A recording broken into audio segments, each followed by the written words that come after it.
Ang syudad na ating papasyalan ngayon ay may pinakamodernong City Hall, pinakamahabang flyover sa Mindanao at kilala sa iilang palayaw tulad ng the City of Festivals, the City of Parks, the City of Golden Opportunities at mas popular sa bansag na the City of Palms. Hello mga ka-Feet and Wheels! Another day, another vlog.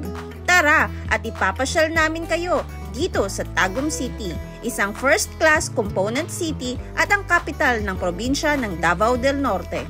Malalaman mo agad pag nasa Tagum ka na dahil sa mga nakahilerang palm trees sa kahabaan ng National Highway na tinatayang nasa 59.83 kilometers ang haba. Sa taong 2006, binansagan na the Palm Tree City of the Philippines ang Tagum at tinatayang mahigit 11,500 na puno ng palma ang naitanim sa taong 2009. Ang flyover sa Tagum ang tinatayang pinakamahaba sa buong Mindanao at ito'y binuksan sa taong 2021. Around 1.035 km ang haba nito sa Daang Maharlika and Surigao, Davao Road.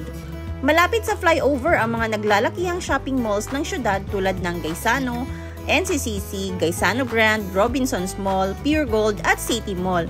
Check na hindi ka mahihirapan mag-shopping dito dahil magkakatabi lang ang mga malls na ito. Mahigit kumulang 1 oras ang biyahe patungo sa syudad kung galing ka sa Davao City.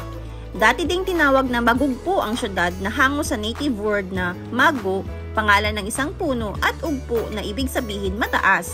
Walang opisyal na talaan tungkol sa pinagmulan at kahulugan ng pangalang Tagum, ngunit sa Bisaya, ang Tagum ay tumutukoy sa halamang indigo. Kung may alam kayo, pakishare naman sa comment section. Nakikita niyo ngayon ang pinakamodernong City Hall na aming napasyalan. Ang bagong City Hall ay makikita sa Barangay Apukon. Ito ay idinisenyo ni Sol Flores na isang arkitekto na nakabase sa Australia.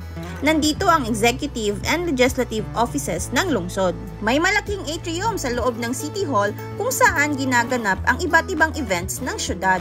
Ang lawak nga ng lugar at tunay ngang makabago ang disenyo. Nandito din sa syudad ang pinakamalaking basilika ng Mindanao na hugis palasyo ang disenyo.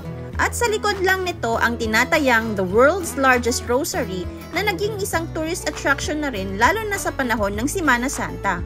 Ang rosaryo ay may haba na 85.5 meters at ito'y idinisenyo ng isang local artist galing sa Davao City na si Kublai Milan. Gawa daw sa magkuno ang mga pinagdugtong-dugtong na bead.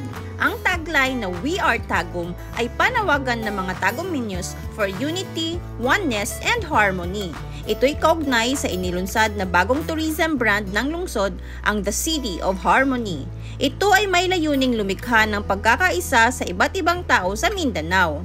Abangan nyo sa susunod naming mga vlogs ang iba pang lugar na aming binisita dito sa Tagum at kung bakit tinawag na The City of Parks ang lungsod. We are Tagum. Daghang salamat and see ya!